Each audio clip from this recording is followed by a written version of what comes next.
ദ്രോണരെ വധിക്കണം. അതിനു വേണ്ടിയിട്ടാണ് ഈ വിധത്തില് ഒരു ഹോമം ദ്രുപദര് ചെയ്തത്. ദ്രോണരെയും ദ്രുപദരെയും നമുക്കറിയാം. അവര് തമ്മില് വളരെ സുഹൃത്തുക്കളായിരുന്നു, പിന്നീട് ശത്രുക്കളായി.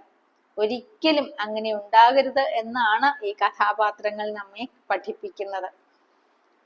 ഒരേപോലെ ഒരേ ക്ലാസ്സില് ഒരേ ബെഞ്ചില് ഒരേപോലെ കൈപിടിച്ച് നടന്നിരുന്ന സുഹൃത്തുക്കള് പിന്നീട് പല പദവികളിൽ എത്തിച്ചേരുമ്പോ പരസ്പരം അറിയാതെയായി പോകുന്നു.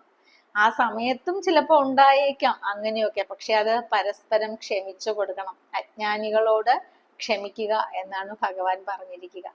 ക്ഷമിണാമാശു ഭഗവാൻ തുഷ്യതേ ഹരിരീശ്വര. ആര് ക്രൂരന്മാരോട് നിന്ദ്യന്മാരോട് ക്ഷമിച്ചു കൊടുക്കുന്നു അവരോട് ഭഗവാൻ വളരെയധികം സന്തോഷിക്കും അത്രേ.